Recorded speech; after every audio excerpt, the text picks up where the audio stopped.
बिस्मिल्लाहिर्रहमानिर्रहीम, अस्सलाम वालेकुम जी। मैं नजमुल हसन बाजवा हूं। नाज़रीन किराम, ये नवंबर का महीना बहुत ही इंपॉर्टेंट है। जो भी कुछ होना है, कटी कट्टा निकलना है, जो भी सप निकलना है, वो इस नवंबर के महीने के अंदर निकलना है। जो ये महीना शुरू हो चुका है और आज उसकी 2 तारीख है। इस नवंबर के पार नहीं गेम जाने वाली, इस बात को आप जहन नशी कर लीजिए। यानी इमरान खान का फ्यूचर क्या होगा, पाकिस्तान का फ्यूचर क्या होगा, पीटीआई का फ्यूचर क्या होगा, नवाज शरीफ का फ्यूचर क्या होगा और इस गवर्नमेंट का फ्यूचर क्या होगा, सारा कुछ इस नवंबर में एक अमूमी गाइडलाइन जो है या अमूमी आप उसे कह लीजिए कि एक हाशिया नजर आ जाएगा, पता चल जाएगा कि आगे होना क्या है।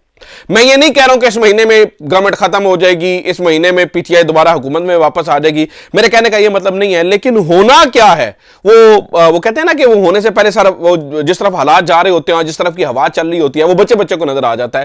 तो इस नवंबर के महीने में सब कुछ तय हो जाना है। और खास तौर पर इमरान खान को चूंकि इस बात का इल्म है, इमरान खान को इस बात का पता है, उन्हें इस बारे में सारी जानकारी है, लिहाजा आज एक तवील मुलाकात हुई है अडयाला जेल के अंदर गंडापुर की इमरान खान से।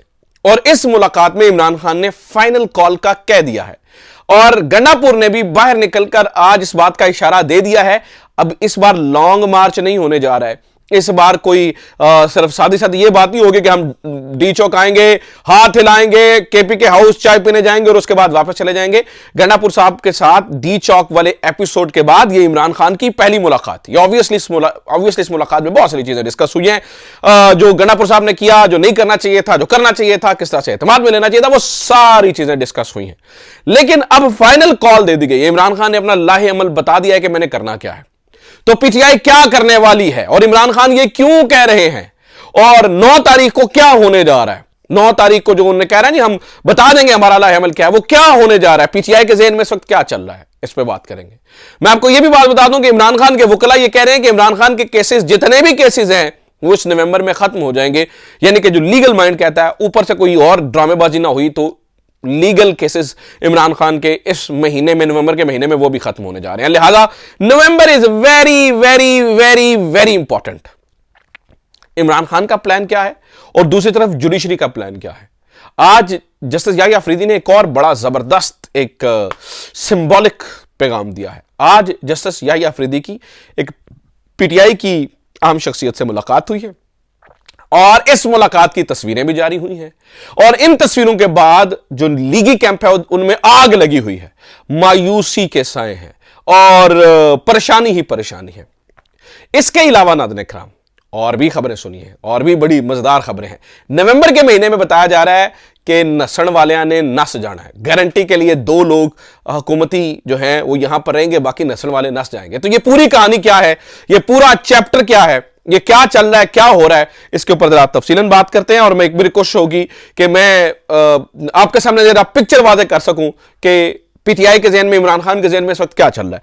सबसे पहले नाज़रीन इकराम, आप ये जहन में रखिए कि जो बैरिस्टर सलमान सफ्दर हैं, उन्होंने इस बारे में बताया है सबको कि इमरान खान के ऊपर केसेस जो है वो खत्म होने वाले हैं और मेरा नहीं ख्याल कि इससे ज्यादा लंबे केसेस जो है वो चल सकते हैं। लिहाजा अगर तो कोई और ड्रामेबाजी नहीं होती तो फिर वो तो वाज़ेह नजर आ रहा है कि इमरान खान जो है वो निकल जाएंगे बाहर। लेकिन आज इमरान खान ने कुछ गुफ्तगू की है, उससे जरा अंदाजा लगाने की कोशिश करते हैं कि इमरान खान क्या सोच रहे हैं।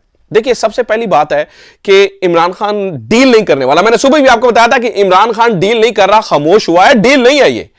इमरान खान कॉम्प्रोमाइज, इमरान खान से जब भी बात होगी तो इमरान खान की शराइत पे बात होगी, उसे डील नहीं कहा जाता है, उसे अपनी बात मनवाना कहा जाता है। डील तभी होती है जब इमरान खान कॉम्प्रोमाइज करेगा, तो इमरान खान कॉम्प्रोमाइज नहीं कर रहा है, इस बात को तय कर लीजिए। इमरान खान ने आज 2 दिन खामोशी के बाद आज बताया जाता है कि गुफ्तगू की है, उसमें भी इमरान खान ने जो देखने वाली बात है, वो जिनको हमेशा इमरान खान तुनते होते हैं उनको उस तरह से तुनना नहीं है, बल्कि बड़ा सॉफ्ट मैसेज दिया है। उन्होंने कहा जी डील शील कोई नहीं होनी है, ठीक है, हम डील शील की बातें गलत हैं और ना ही हम जो है ना वो डील शील करने वाले हैं। 26वीं आईनी तरमीम पे भी उन्होंने बात की और उन्होंने कहा कि जनाब 26वीं आईनी तरमीम को हम नहीं मानते। दिस एंड दैट एक जनरल गुफ्तगू हुई है। नहीं तो आमतौर पर इमरान खान जनरल गुफ्तगू नहीं करते, बल्कि जनरल्स के बारे में गुफ्तगू करते हैं। आज सिर्फ जनरल गुफ्तगू हुई है, जनरल्स के बारे में गुफ्तगू नहीं हुई है। तो ये एक बड़ा सिंबॉलिक पैगाम है। अगेन इमरान खान टाइम दे रहे हैं और खासतौर पे मैं बता रहा हूं, इमरान खान 5 नवंबर का इंतजार कर रहे हैं कि 5 नवंबर के बाद जो भी उन्होंने देखना है, सिचुएशन को असेस करना है, वो 5 नवंबर के बाद उन्होंने करना है। और मीनवाइल इसीलिए इमरान खान के साथ इमरान खान को एंगेज किया जा रहा है, बातचीत उनसे जो है ना वो की जा रही है। तो कहने का मतलब यह है कि इमरान खान की अगर इमरान खान की गुफ्तगू को देखें तो उससे लगता है कि इमरान खान बड़े उन्होंने ज़हन बना लिया है कि उन्होंने क्या करना है, और अगर उनके साथ कोई ड्रामेबाजी हुई तो इसके लिए एक बैकअप प्लान इमरान खान ने बनाया है। अगर चीजें जिस तरह से जा रही हैं उसके बीच में कोई फौजी अदालतों में इमरान खान को भेजना हुआ या कोई ड्रामेबाजी करने की कोशिश की तो इसका एक बैकअप प्लान तैयार है।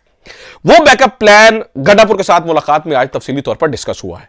वो बैकअप प्लान यह है कि नाज़रीन-ए-किराम, इमरान खान की हदायत के मुताबिक ऑब्वियसली जो गंडापुर ने ऐलान किया है वो इमरान खान का ऐलान है।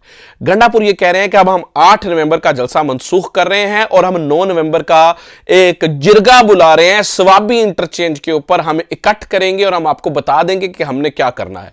और इस बार हम अपने घर वालों को बता के आएंगे कि अगर हम वापस ना आए तो फिर हमने कभी वापस नहीं आएंगे, यानी कि हम लड़ने या मरने के मूड के अंदर हैं। ये गंडापुर का ऐलान है। और वो गंडापुर के कहने का मतलब यह है कि इस बार हम जब आएंगे तो हम इमरान खान को छुड़ा के वापस लेके जाएंगे। इसका मतलब क्या है? इसका सादा सा मतलब यह है कि इस बार इमरान खान को छुड़ाने के लिए लॉन्ग मार्च तो नहीं होने वाला है, पूरा एक प्रॉपर प्लान है, यानी कि उधर से लोग आएंगे और वो फिर धरना देके बैठ जाएंगे जब तक मुतालबात तस्लीम नहीं किए जाते हैं।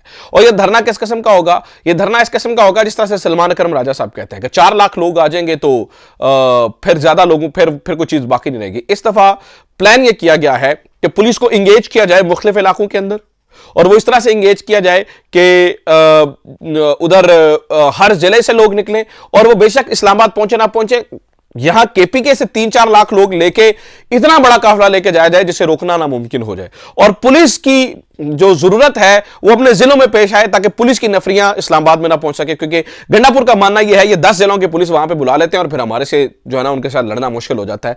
तो यहां से लोग निकले जो पुलिस वालों को अपने जिलों के अंदर एंगेज करें, उनका काम सिर्फ ये हो गया उन्होंने पुलिस को एंगेज करना है ताकि पुलिस वहां ना जा सके, और वहां से वो 3-4 लाख लोग लेकर आए और वो फिर बैठ जाए और फिर कहें कि भाई ऐसी तैसी। ये सारे मामलात हैं। अगर इन्होंने कोई ड्रामेबाजी करने की कोशिश की, इमरान खान को फौजी अदालत में भेजने की कोशिश की, या कोई ऐसी, यानी कि जो जिस तरह से मामला नजर आ रहा है कि smooth and clear Imran Khan jail से बाहर आते हुए नजर आ रहे हैं, अगर उसमें कोई ड्रामेबाजी करने की कोशिश की तो बैकअप पे ये प्लान तैयार है कि वो फिर आएंगे और फिर वो धज्जियां बिखेर देंगे। नंबर 1। नंबर 2, नाज़रीन-ए-किराम, बात सिर्फ गंडापुर तक नहीं है, बात इससे आगे और भी है। वो है पीटीआई के वुकला। इस वक्त वुकला की एक तहरीक शुरू होने जा रही है। आज जो वुकला ने एक आप यूं समझ लीजिए कि कमेटी बनाई और उन्होंने यानी ये ऑल पाकिस्तान वुकला एक्शन कमेटी थी। इस कमेटी के अंदर तमाम बड़े जय्यद वुकला ने शिरकत की और इस कमेटी का जो टाइटल था वो कुछ इस तरह से था, नहीं छड़ांगे, नहीं छड़ांगे। ठीक है, इसमें बड़े बड़े लोग, कुर्द साहब, हामिद खान साहब और बहुत सारे लोग जो तमाम बड़े वुकला, जय्यद वुकला हैं, उन्होंने इसमें शमूलियत अख्तियार की और उन्होंने सिंपल सी बात की कि अब हम वुकला तहरीक शुरू करने जा रहे हैं और हम बाहर निकलेंगे। यानी कि एक तरफ पीटीआई के लोग निकल रहे हैं और दूसरी तरफ जो वुकला एक्शन कमेटी है उसने ये ऐलान कर दिया है कि हम बाहर निकलेंगे और हम किसी सूरत पीछे नहीं हटेंगे और हम हर सूरत जो है वो ये 26वीं आईनी तरमीम या 27वीं जो करने की ड्रामेबाजी करने की कोशिश की जा रही है उसके खिलाफ निकलेंगे। और मीनवाइल उस तरफ मौलाना फजलुर रहमान भी बाहर निकलने की कोशिश जो है ना वो कर रहे हैं, क्योंकि उन्हें यह लगता है कि गवर्नमेंट ने उनके साथ भी ड्रामेबाजी की है और 27वीं आईनी तरमीम जो की जा रही है वो उनके साथ की हुई कमिटमेंट से मिस कमिटमेंट है। लिहाजा मौलाना फजलुर रहमान ये समझते हैं कि हमें भी इस्तेमाल किया गया है, हमारे कंधे को इस्तेमाल करके गवर्नमेंट ने बहुत बड़ी पखांडबाजी, ड्रामेबाजी करने की कोशिश की है, हम इस चीज को तस्लीम नहीं करेंगे और हम भी तुनगे रखेंगे। तो उधर मौलाना फजलुर रहमान के लोग निकल रहे हैं, इधर पीटीआई के लोग निकल रहे हैं और जो है ना वो वुकला निकल रहे हैं। यानी कि आप इस नवंबर के अंदर अच्छा खासा तमाशा देखेंगे। ये सारा तमाशा खत्म हो सकता है अगर इमरान खान को बंदे के पुत्रों की तरह जिस तरह से वो रिलीज हो रहा है उसकी रिलीज के अंदर कोई ना कोई ड्रामेबाजी ना की जाए, कुछ ना कुछ पखांडबाजी ना की जाए, कोई ना कोई उसको डिट्रैक करने की कोशिश ना की जाए और उसके ऊपर कोई और सियासी मुकदमा ना बनाने की कोशिश की जाए। जिस तरह से वो मेरिट के ऊपर रिहा हो रहा है, बगैर किसी डील के रिहा हो रहा है, उसको रिहा होने दिया जाए। और फिर आपको पता है नाज़रीन-ए-किराम, ट्रंप एक्शन जो या ट्रंप इलेक्शन है या जो और यूएस इलेक्शन है वो तो ऑलरेडी आपके सामने अंदाजा ही है कि वो एक बड़ा रोल प्ले कर सकते हैं। तो लिहाजा यहां पर जो है ना वो फाइनल कॉल के साथ साथ ये एक चीज जो है ना वो बड़ी अहमियत की हामिल हो जाएगी। एस्टैब्लिशमेंट के साथ बातचीत और आज बैरिस्टर सैफ ने इस बारे में बहरहाल वजाहत की है। उन्होंने कहा जी मैंने ये नहीं कहा था कि हम एस्टैब्लिशमेंट से बातचीत कर रहे हैं या कोई, इससे पहले उन्होंने कहा था जी जिनसे बात होनी चाहिए उन्हीं से बात हो रही है, उनसे कोशिश करें एंगेज करने की। वो कह रहे हैं कि नहीं हम उनसे कोई बात नहीं करें। ऑब्वियसली उन्हें बताया गया है कि बंदे के पुत्र बने, ये ना करें, इस तरह की ड्रामेबाजी जो है ना वो चीजें खराब कर सकती है। मीनवाइल नाज़रीन-ए-किराम उधर याहिया अफरीदी साहब एक्टिव नजर आते हैं। याहिया अफरीदी साहब ने लाहौर में एक मुलाकात की है जेल में चीजों को बेहतर करने के लिए, और इस मुलाकात की एक तस्वीर ने पूरे लीगी कैंपों के अंदर आग लगाई हुई है। इस मुलाकात के अंदर जैसे याहिया अफरीदी साहब थे, ऑब्वियसली इंतजामी कुछ अफसरान थे, आलिया नीलम साहिबा जो लाहौर हाई कोर्ट की चीफ जस्टिस हैं वो थी, और खदीजा शाह साहबा थी। खदीजा शाह साहबा को जो कि पीटीआई की रहनुमा है, उन्हें इस चक्कर में शामिल किया गया था क्योंकि खदीजा शाह साहबा ने रिसेंटली एक जेल काटी है, और वो क्या चीजें बेहतर हो सकती हैं जेल के अंदर, क्या चीजें, क्योंकि उन्हें एक इस तरह से शो किया गया है जैसे कि ऑब्वियसली उन्हें विक्टिमाइज किया गया। तो खदीजा शाह का बुलाना, वो किस केस में थी आपने ये ज़हन में रखना है, उनको बुलाना, वो 9 मई के केस में थी ना, उनको बुलाना इनफैक्ट अपने अंदर के अपने आप के अंदर एक बहुत बड़ा सिंबॉलिक एक पैगाम है कि जस्टिस याहिया अफरीदी साहब किस मूड के साथ है। मुझे नहीं पता वो, क्योंकि बहुत सारे लोगों का ख्याल यह है कि वो ना ठंड मट्ठा प्रोग्राम कर रहे हैं ताकि वकला बाहर ना निकले, ठंडा करने की सिचुएशन को कोशिश कर रहे हैं, क्योंकि अगर वो नहीं करेंगे तो लोग बाहर निकल आएंगे और काम खराब हो जाएगा। लेकिन मुझे लगता है कि जैसे याहिया अफरीदी साहब एक सही मोटिव के साथ चल रहे हैं, और जो उनकी ये तस्वीर है, ये जो खदीजा शाह साहबा वाली, ये इतनी पावरफुल तस्वीर है, ये इतनी पावरफुल तस्वीर है कि इसने पूरे नून लीगी कैंपों के अंदर जो है वो आग लगाई हुई है। और यहां पर बड़ी सारी चीजें, और मैं आपको बता दूं नाज़रीन किराम,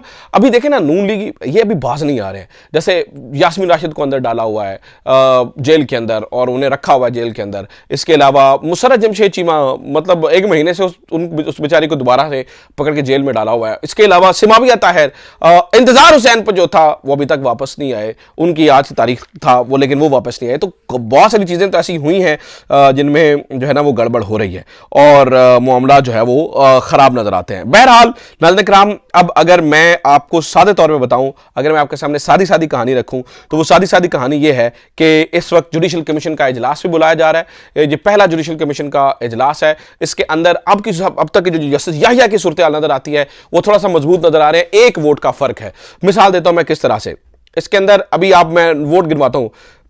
3 जज हैं सीनियर तरीन जस्टिस याहिया के अलावा, जस्टिस याहिया अफरीदी साहब, जस्टिस मंसूर अली शाह साहब, जस्टिस मुनीब अख्तर साहब, जस्टिस अमीनुद्दीन खान। इसके अलावा 2 पीटीआई के वोट हैं, जिनके अंदर ये उमर अयूब साहब और शिबली फराज साहब, कितने लोग, 6 लोग हो गए। अमीनुद्दीन खान साहब का वोट अगर उधर भी डाल दिया जाए तो उधर कौन कौन है? 2 हुकूमत के नुमाइंदे, एक अमीनुद्दीन खान साहब, एक वजीर जो है ना वो कानून साहब, और एक अटॉर्नी जनरल साहब, और एक जो उन्होंने पाकिस्तान बार काउंसिल का नुमाइंदा, और एक जो औरत उन्होंने आज की है, मेरे ख्याल से उनका नाम खुर्शीद है, I don't remember the name, जो आज उन्हें। तो ये अगर सूरत हाल दिखाए तो अभी तो 50-50 सूरत हाल नजर आ रही है। जुडिशल कमीशन के अंदर भी एक टफ और मजेदार मुकाबला देखने को मिल सकता है, लिहाजा उधर भी याहिया अफरीदी की जो सपोर्ट है वो नजर आ रही है कि वो इतने कमजोर जज की हैसियत से सामने नहीं आ रहे हैं। तो अभी आईनी जो बेंच के अंदर कौन कौन से जजेस होंगे इसके ऊपर उन्होंने पहला इजलास जो है वो बुला लिया है, और इसके अलावा सेक्रेटेरिएट बनाने के लिए भी ये इजलास, पहला जुडिशल कमीशन इजलास बुला लिया गया है। तो लिहाजा एक मजेदार सी सिचुएशन पैदा होने वाली है। तो ये कहानी इतनी सादी नहीं है, यहां पर भी जो है वो तगड़ा मुकाबला होता हुआ नजर आ रहा है। तो सिचुएशन ये है कि बहुत सारी चीजें अंडर कंट्रोल है, बहुत सारी चीज़ों के अंदर वैसी जो गवर्नमेंट के हक में बहुत सारी सिचुएशन नज़र नहीं आ रही है। नवंबर का महीना बहुत इंपॉर्टेंट है, नवंबर के महीने में बहुत कुछ हो सकता है। 9 तारीख को खास तौर पर ऐलान कर दिया जाएगा कि अगू होना की है, तबले जंग बच चुका है, जो होना है इस महीने में होना है, इस बात को ज़हन में रखिएगा। अपना ख्याल रखिए, खुदा हाफिज़, पाकिस्तान जिंदाबाद।